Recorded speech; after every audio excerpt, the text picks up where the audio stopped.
누가복음 9장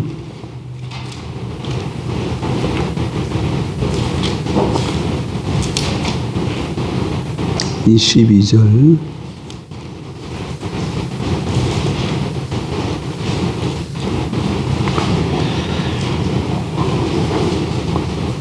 25절까지 22절부터 25절까지 누가복음 9장 22절입니다. 같이 보십시다. 이르시되 인자가 많은 고난을 받고 장로들과 대제사장들과 서기관들에게 버림받아 죽임을 당하고 제3일에 살아나야 하리라 하시고 또 무리에게 이르시되 아무든지 나를 따라오려거든 자기를 부인하고 날마다 제 십자가를 지고 나를 따를 것이니라. 누구든지 제 목숨을 구원하자면 잃을 것이요 누구든지 나를 위하여 제 목숨을 잃으면 구원하리라. 사람이 만일 온 천하를 얻고도 자기를 잃든지 빼앗기든지 하면 무엇이 유익하리요. 아멘. 여러분, 구원받는 방법이 무엇일까요? 어떻게 하면 우리가 구원을 받지요? 예수님을 믿고 예수님을 따라가는 것이죠. 예수님을 믿고 따라가야 됩니다. 왜냐하면 예수님이 우리의 구원자가 되시기 때문입니다. 예수님이 우리의 구원자가 되시는 걸 여러분 믿으십니까? 예수님만이 우리의 구원자십니다.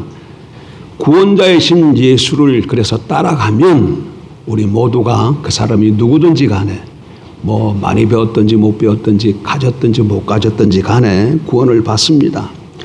소극적인 의미에서는 구원은 죄 사함을 받고 영생을 얻는 것이죠. 그러나 좀 더 적극적인 면에서는 구원은 예수님을 닮아가며 하나님께 쓰임받는 것입니다.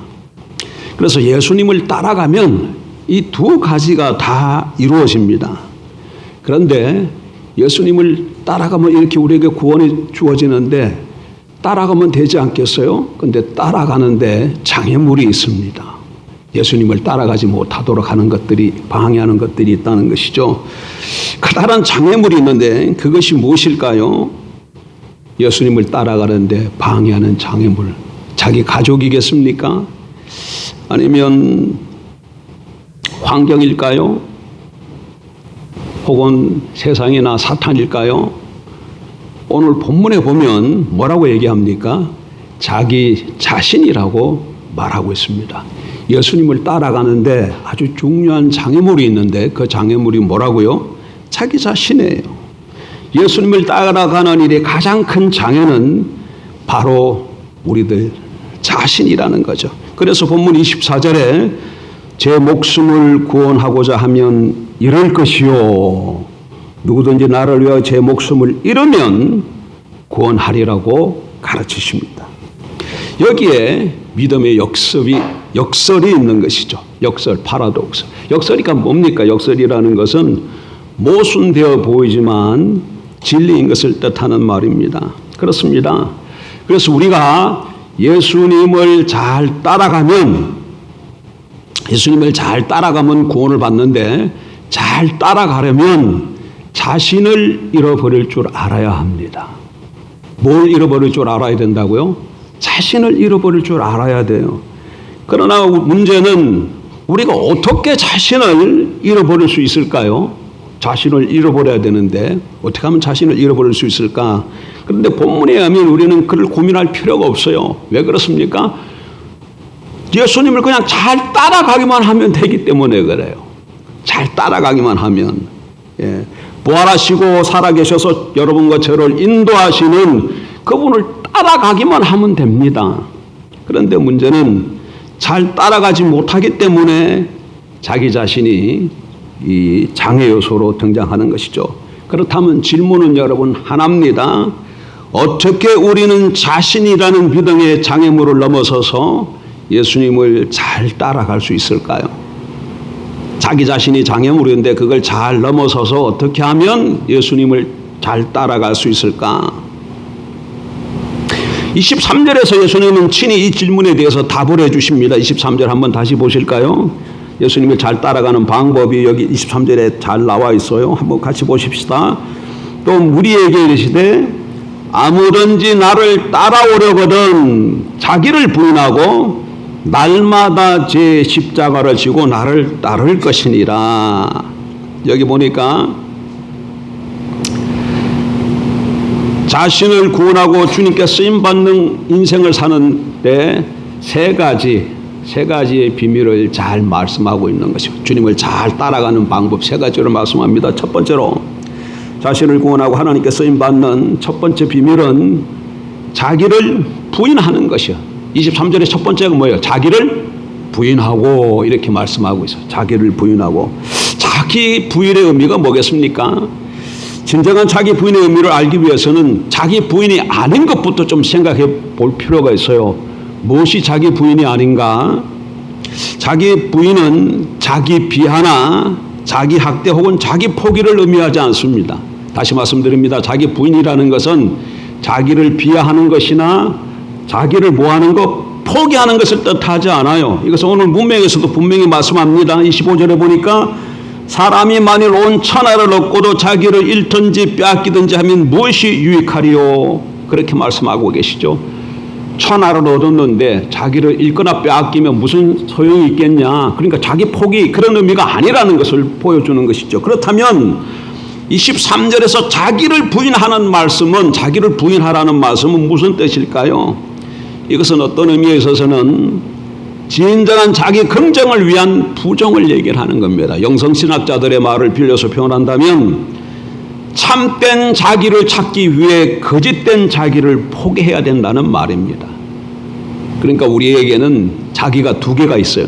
참된 자기가 있고 또 하나는 거짓된 자기가 있는데 뭘 버려야 된다는 거예요?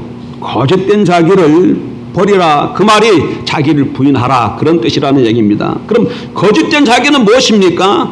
한마디로 예수님을 따라가는데 방해가 되는 자. 예수님을 따라가는데 그걸 방해하는 것. 그리고 우리 각 사람마다 그런 요소들이 다 있지 않아요? 그게 바로 거짓된 자기입니다. 이건 본래 창조된 내가 아니라 타락한 나인 것이죠. 타락한 나. 우리 안에도 아담으로부터 이렇게 물려져 내려오는 타락한 자신이 있죠. 오늘의 내가 만일 창조한 그대로의 나라면 그런 나는 무엇보다도 누굴 따라가겠습니까? 예수님을 따라가겠죠. 당연히 쫓아가겠죠. 그러나 오늘 내 안에는 예수님을 거부하는 그런 것들이 있지 않습니까? 그런 것 사람마다 다 있습니다. 저 안에도 있고 그것이 바로 타락한 나인 것이죠. 우리는 이런 나를 단호하게 부인해야 된다. 그런 얘기예요. 자기를 부인하라. 그 얘기는 자기를 포기하라. 그런 얘기가 아니라 내 안에 있는 타락한 나를 부인하라. 그런 뜻이다. 그런 얘기죠. 이것은 욕심 많은 나, 충동적인 자기, 이기적인 나를 말씀하고 있는 것이죠. 이런 내가 경계되고 부인되지 못한다면 우리는 결코 성공적으로 주님을 따라갈 수 없습니다. 여러분, 이스라엘 백성들이 애굽에서 나와서 가나안 땅으로 하나님께서 인도해 가는데 왜 출애굽 1세대들이 가나안 땅에 들어가지 못했을까요? 왜 출애굽 1세대들은 가나안 땅에 들어가지 못했나? 여러 가지 요소가 많이 있지만 근본적인 걸 찾아보면 자기를 부인하지 못해서 그래요. 자기를 부인하지 못해서 하나님만 신뢰하고 의지하고 그 길을 그냥 쭉 불기둥과 구름기둥이 따라가는 인도하는 대로 따라갔으면 금방 가나안 땅에 들어갔을 거예요. 그러나 순간순간마다 자기 상식과 눈앞에 보이는 현실을 보니까 도무지 이렇게 돼서는 안 되겠다고 생각하니까 자기를 뭘 못하는 거예요?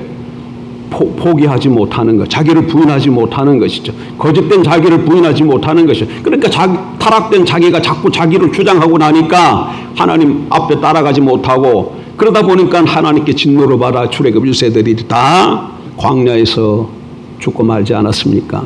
여러분, 사울 왕도 마찬가지입니다. 사울 왕도 이스라엘 백성들이 왕을 달라고 했을 때 하나님께서 택해서 세워주신 왕이에요. 자기가 스스로 왕이 된 사람이 아닙니다. 예. 처음엔 겸손한 사람이었어요. 근데 왜 사울이 다시금 하나님으로부터 버림을 받습니까? 자기를 부인하지 못해서 그래요. 대표적인 사건이 뭡니까? 하나님께서 사무엘을 통해서 아말렉을 치라고 말씀하시잖아요. 아말렉을 칠 때에 모든 사람과 모든 동물이든 이거니 다 죽이라고 말씀하셔서, 그래서 그 말을 듣고 가서 전쟁을 합니다. 대성을 거둡니다. 그런데 사무엘이 보니까 뭐가 있어요? 살찌고 기름진 가축들이 있으니까 그건 남겨뒀어요. 그리고 모든 사람들을 다 죽였는데 또 누굴 살려두지요? 아말렉의 대장 왕 아각을 살려둬요. 왜 아각을 포로로 잡아오고 살찐 짐승들을 데리고 왔겠어요? 뭐 사무엘의 지적을 받고 요 하나님께 이 백성들이 제사 드리기 위해서 이렇게 살려뒀다 그러지만 결국 뭐예요? 살찌고 기름진 그 가축에 대한 욕심이 있었고, 아각은 포로니까 자기 전쟁의 승리를 나타내는 포로잖아요. 그러니까 결국 뭘 포기하지 못한 거예요? 뭘 부인하지 못한 거예요? 거짓된 자기, 타락한 나를 부인하지 못했기 때문에 그 일이 반복되므로 결국은 하나님께서 사울을 버리시죠. 사무엘이 하는 말을 여러분 잘 들어보십시오. 왕이 이스라엘의 하나님의 말씀을 버렸기 때문에 하나님도 왕을 버려 이스라엘 나라의 왕이 되지 못하게 하셨나이다. 그렇게 말씀하고 계십니다. 이렇게 주님을 따라가는 것이 구원인데, 하나님의 형상을 이루고 하나님께 쓰임받는 길인데, 거기에 장애물이 있는데 장애물의 첫 번째가 뭐라? 자기 자신이다. 자기 자신을 부인하는 것이 하나님 앞에 잘 따라가는 길인 걸 우리가 좀 기억해야 될 줄 압니다. 두 번째로 자신을 부인하고 쓰임받는 삶을 살려면 어떻게 해야 될까요? 주님을 잘 따라가려면 두 번째, 자기 십자가를 지는 것입니다. 자기 십자가. 뭘 져야 된다고요? 자기 십자가. 첫 번째는 자기를 부인하고 했을 때 이 자기 부인은 뭐죠? 거짓된 자기, 타락한 나를 두고 하는 얘기고, 두 번째 십자가를 져야 되는데 여기 십자가 의미는 무엇이겠습니까? 우리는 흔히 인생을 살아가다가 우리를 힘들게 하는 어떤 사람이나 사건이 있으면 그 사람 그 사건을 두고 십자가라 그래요. 그래서 어떤 사람은 자기 남편이 십자가라 그러고, 어떤 사람은 자기 시어머니가 자기 십자가라 그러고, 어떤 사람은 속썩이는 자녀들이 자기 십자가라고 얘기를 해. 또 어떤 사람은 잘 되지 않는 자기 사업이 십자가라 그러고, 심지어 어떤 사람은 잘 팔리지 않는 이 부동산이 자기 십자가라고도 합니다. 예? 그러나 성경이 말하는 십자가는 뭡니까? 성경이 말하는 십자가가 바로 알아야지 십자가를 지고 따라갈 수 있지요. 그런 것들은 십자가가 아닙니다, 여러분. 그러면 십자가는 무엇인가? 우리가 십자가의 참뜻을 이해하기 위해서는 예수님에게 있어서 십자가가 무엇을 의미했는가를 물어봐야 돼. 예수님에게 있어서 십자가는 무엇이었나에게? 예수님에게 있어서 십자가는 뭐였지요? 예수님에게 있어서 십자가는 하나님의 뜻이었습니다. 하나님의 뜻. 예수님께서 십자가로 가신 이유, 십자가를 지신 이유, 십자가에서 못 박히신 이유, 십자가에서 죽은 이유는 한마디로 그것이 하나님께서 자기를 이 땅에 보내신 하나님의 뜻이었기 때문에 그런 것이죠. 그래서 기꺼이 감수하고 십자가를 받아들인 것이죠. 예. 하나님의 뜻이었다는 거. 예. 하나님의 뜻. 우리가 아무리 고생을 하고 지독한 고통을 당해도, 그래서 그것이 하나님의 뜻과 상관없는 고통과 고생이라면 그것은 그냥 고통이고 고생입니다. 십자가가 아니에요. 그러나 하나님의 뜻을 알고 그 길을 나아가려고 하는데 어려움이 없고 힘든 힘이 생기면 그것이 뭐라는 거예요? 그게 십자가라는 겁니다. 그게 십자가라는 것이죠. 우리가 당하는 고통이 정말 하나님의 뜻을 이루기 위한 것이라면 그게 바로 십자가고, 그게 십자가라면 우리는 어떻게 해야 되겠습니까? 당연히 그 어떤 고통도 즐겁게 견디고 참으며 감당해야 될 것입니다. 이럴 때면 그리스도인이 직장에 들어갔습니다. 직장에 들어가서 그리스도인답게 하나님의 기대를 저버리지 않고 정직하게 맡겨주신 일을 충실하게 잘 하려고 해요. 그런데 부정직한 동료가 그에게 이렇게 자꾸 시비를 걸고 고통을 준다면 그게 뭐지요? 그게 십자가예요. 그게 십자가입니다. 그럼 그 십자가는 어떻게 해야 돼요? 뭐라고 말씀하고 계시죠? 지라고 얘기하고 있어. 버리지 말고 그걸 지고 나아가라고 성경이 말씀하고 있어요. 이런 것을 또 십자가 이런 것일 수도 있습니다. 우리가 사업을 하다가 하나님의 뜻을 따라 탈세하지 않고 정직하게 세금을 냈는데 망해버려서 세금 내는 게 하다가, 그러면 그게 뭐라는 거예요? 그게 십자가라는 겁니다, 여러분. 그것이 날마다 우리의 삶의 현장에서 하나님의 뜻을 찾아 순종의 삶을 살고자 하는 그것이 바로 십자가를 지고 주님을 따르는 길인 줄 믿습니다. 한 가지 더 예를 들어보면 이런 것이죠. 주님이 우리에게 뭐라고 말씀합니까? 너희는 가서 모든 족속으로 제자 삼으라 그렇게 말씀하시죠. 그래서 우리가 복음을 들고 많은 사람들에게 전하기 위해서 밖으로 나갔어요. 너희는 때를 얻든지 못 얻든지 복음을 전하라고 하신 명령에 순종하기 위해서. 그랬는데 이거 그러고 보니까 옛날에 그런 일이 있었어요. 우리 일동 저 건너편에 일동에 있을 때 그 동네 복음을 전하고 전도지를 전하면서 복음을 전하는데 어떤 한 집에 갔더니 그 주인이 나와가지고 막 뭐라 그래. 그러면 재수 없다고 소금을 가지고 나와서 막 뿌리더라고. 소금을 가지고 막 뿌려. 이게 뭐지요? 이게 바로 뭐예요? 이게 바로 십자가예요. 하나님의 뜻이 무엇인 걸 알고 그 뜻대로 내가 순종을 하는데 그 일로 인해서 내게 찾아오는 고통, 어려움, 고생 이런 것들이 십자가인 줄 압니다. 그런데 성경은 뭐라고 얘기합니까? 바로 예수 그리스도를 닮아가고 하나님께 쓰임받는 인생 구원을 받으려면 주님을 잘 쫓아가려면 그런 십자가를 지라고 말씀합니다. 혹 지금 우리 성도들 중에 십자가를 지고 있는 분이 계실지 모르겠어요. 내가 지금 막 이거 하나님의 뜻인 줄 알고 이 길을 나아가려고 그러는데 여러 가지 방해가 있고 힘듦이 있고 또 사람이 자기를 너무 힘들게 해. 그러면 그거 지금 뭐 하고 있는 중에 내가 십자가를 져야 되는 그 일이 있어서 지금 그런 일이 생기게 난 것이죠. 그럴 때 양보하지 말고 타협하지 말고 하나님의 뜻인 게 정확하고 분명하다면은 그 길을 걸어갈 때 하나님의 응원하심이 뒤따를 줄 믿습니다. 마지막으로 하나 더 살펴보십시다. 자신을 구원하고 쓰임받는 인생을 살기 위해서는 주님을 따라가기 위해서는 어떻게 해야 될까요? 첫 번째로 자기를 부인하고 두 번째는 십자가를 져야 됩니다. 세 번째는 주님을 신실하게 쫓아가는 겁니다. 주님을 쫓아가되 어떻게 쫓아간다고요? 신실하게 쫓아가는 것. 예, 주님을 쫓아가는 것, 주님을 따라가는 것이 지금까지 두 가지 지침, 그러니까 자기를 부인하는 것과 십자가를 지는 것은 다소 좀 소극적인 그런 면이 있다면 세 번째 주님을 쫓아가는 것은 좀 적극적인 명령이라고 할 수 있습니다. 이것은 날마다 지속적으로 순종해야 될 명령이에요. 날마다 지속적으로. 그러니까 우리에게 뭐가 필요하겠습니까? 신실성이 필요한 것이죠. 여러분, 하나님은 신실하신 분이기 때문에 하나님의 백성이 우리도 신실해야 됩니다. 신실해야 돼. 특별히 주님을 따라감에 있어서는 지속적으로 주님을 쫓아가야 되기 때문에 우리에게 신실성이 날마다 요구되지요. 우리는 날마다 모든 곳에서 신실하게 주님을 쫓아가야 합니다. 사실 이 명령에 적극적으로 반응하여 순종한다면 전자의 두 가지 지침은 훨씬 수월하게 순종될 수가 있습니다. 이런 것이죠. 성경 한번 찾아보십시다. 갈라디아서 5장을 한번 보세요.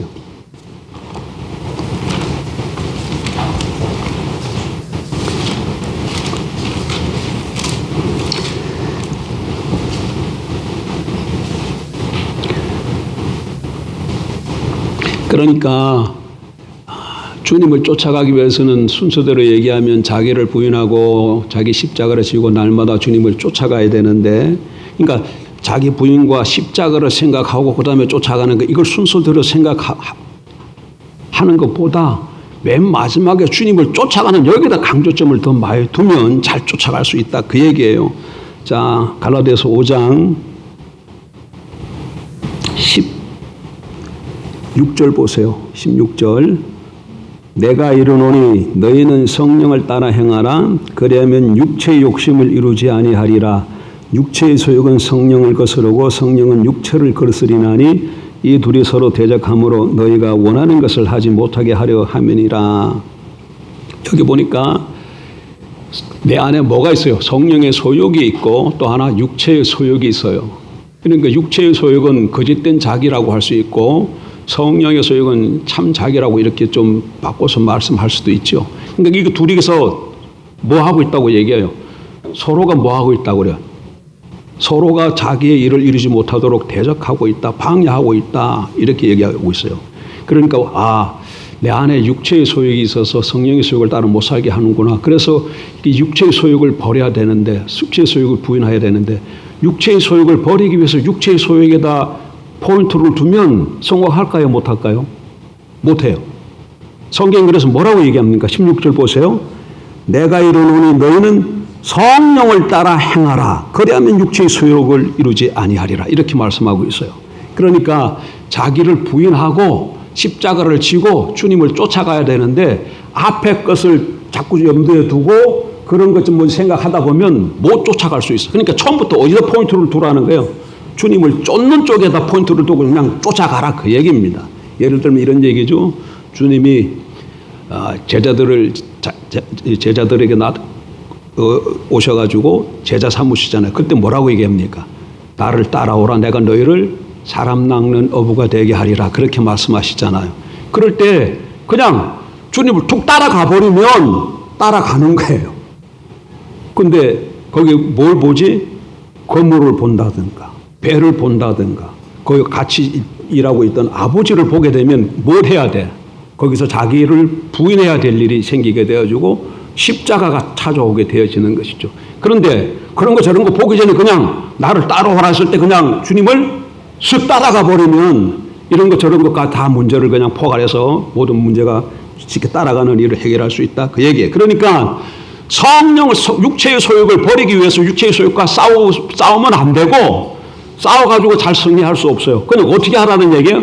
성령의 소욕이 말씀하시는 대로 그냥 쫓아가면 된다는 게. 그러니까 주님을 따라가는 그 일에 있어서도 나를 부인하고 나의 십자가를 지고 주님을 쫓아가야 되지만 이런 것 저런 거 생각하기 전에 먼저 주님이 길이 무엇인가를 보고 주님께서 뭘 원하신지를 깨달으면 그냥 이것저것 생각하지 말고 따라 나서라 그 얘기죠. 그러면 쉽게 주님을 쫓아갈 수 있게 되어지고 그럴 때 우리 삶을 통해서 하나님께서 우리를 통해 큰 주님의 의의 병기로 사용해 줄 줄 믿습니다. 근데 자꾸 사단은 어떻게 얘기하는 거예요? 이런 거 저런 거 자꾸 보게 만드는 것이죠. 여러분 이스라엘 백성들이 애굽에 나와서 하나님의 불기둥과 구름기둥으로 이스라엘 백성들을 인도해 가십니다. 인도해 가시는데 어디로 인도했었어요? 처음에 막다른 골목으로 인도하셨어요. 앞에는 바다가 홍해가 딱 가로막고 있고 옆으로도 못 가 이렇게. 그런데 글로 인도를 했어요. 그랬더니 그 소식을 애굽의 바로가 듣고 저들이 광야에 갇혔다 생각하고 군사를 일으켜서 쫓아오잖아요. 그랬을 때 지금 이스라엘 백성이 누굴 쫓아왔다고? 하나님을 쫓아왔어요. 하나님이 인도하시는 대로 구름기둥과 불기둥을 쫓아서 왔는데 그 길로 인도했어요. 그럼 그들이 구름기둥과 불기둥을 따라왔으니 하나님을 따라왔으니 그 다음의 일도 하나님께서 무슨 일이 생기더라도 하나님께서 해결해 주실 것이라는 것을 믿고 기다리면 되는데 이스라엘은 그걸 못하는 거야. 그걸 못하는. 자꾸 뭐 때문에? 뒤에 누가 쫓아와요? 애굽 병사들이 쫓아와 중무정하고 그리고 나아가려니까 나아갈 수 없어. 앞에는 바다고 영적으로는 다 이렇게 언덕으로 되어 있고 그러니까 꼭 영락 없이 여기서 우리가 도안에 던지러서 죽게 생겼구나 해서 우리가 죽을 데가 없어서 우리를 이끌로 인도해서 여기서 죽게 하느냐고 하나님을 향해서 모세를 향해서 원망하고 부평하게 되어지는 것이죠. 그럴 때 하나님을 쫓아왔으면 이 쫓아온 길이 하나님의 길이 정확하다면은 누구를 신뢰해야 돼요? 하나님을 신뢰해야죠. 하나님께서 왜 그들을 글로 인도했습니까? 다시는 이스라엘 백성들을 쫓아오지 못하도록 하기 위해서. 그래서 무슨 일이 벌어져요? 가로막고 있던 홍해가 쫙 갈라져서 이스라엘 백성들은 건너가게 되고 건너가는 것을 보고 애굽 병사들이 들어왔다가 이스라엘은 다 건너가고 물이 다시 합쳐지니까 애굽 병사들이 수장당하지 않습니까? 그 일로 인해서 이스라엘은 다시는 애굽으로부터 영향을 받지 않고 거기 속박으로부터 완전히 벗어나게 되는 것이죠. 바로 이 일을 위해서 하나님의 크신 하나님이 어떤 분이신가를 드러내기 위해서 그들을 영원한 애굽으로부터 자유케 하기 위해서 하나님께서 그 길로 인도하시는 거예요. 이런 하나님의 섭리와 뜻을 알지 못하면 자꾸 이렇게 이스라엘 백성들 그처럼 이렇게 되어지는 것이죠. 그렇기 때문에 우리는 하나님을 쫓아갈 때에 이게 길이 하나님의 길이라면 내 상식과 이해에서 좀 벗어난다 할지라도 우리 지혜보다 하나님의 지혜가 더 커시잖아요. 나의 힘과 능력보다 하나님의 힘과 능력이 더 커시잖아요. 그걸 신뢰하고 하나님이 어떤 일을 행하실 계획을 갖고 있다는 걸 알고 내게는 수가 없어. 그러나 하나님에게는 여러 수가 있다는 걸 믿고 나아갈 때에 하나님께서 일하시는 것을 경험하게 되고 눈으로 보게 될 줄 믿습니다. 말씀을 정리하고자 합니다. 구원은 예수 그리스도를 믿고 따라가는 겁니다, 여러분. 구원은 뭐라고요? 예수님을 따라가는 거예요. 예수님을 믿는다고 하면서도 예수님 안 따라가면 그건 가짜인 것이죠. 예수님을 믿는다 그 얘기는 예수님을 따라간다는 그 얘기예요. 그러면 우리에게 구원은 소극적인 면에서는 죄사함과 영생에 주어지고 적극적인 면에서 설명하면 예수 그리스도 형상을 빚어가고 하나님께 쓰임받는 인생이 될 줄 압니다. 그런데 예수님을 따라가면 이 두 가지가 동시에 내게 이루어져요. 그런데 주님을 따라가는 이 일에 방해물이 있다는 거예요. 그 방해는 뭐라는 거죠? 자기 자신이에요. 자기 자신이 부단하게 타락한 내가 그 길을 못 가게 한다는 얘기예요. 그럼 어떻게 해야 되느냐? 첫 번째, 자기를 부인하고 자기 십자가를 지고, 자기 십자가가 뭐라 그랬어요? 내 삶을 힘들게 하고 어렵게 하는 게 십자가입니까? 아니죠. 하나님의 뜻을 따라 순종하고자 하는데 내게 다가오는 방해물, 그게 나를 힘들게 하는 그게 십자가입니다. 자기 십자가를 지고 주님을 쫓아갈 때 하나님께서 함께 하시고 놀라운 은혜를 베푸실 줄 믿습니다. 일주일간 우리 삶 속에 날마다 나를 부인하고 자기 십자가를 지고 주님을 따라감으로 하나님께서 하고자 하시는 그 놀라운 일들을 경험하는 한 주간이 되길 주의 이름으로 축복합니다. 기도하십시다. 조심한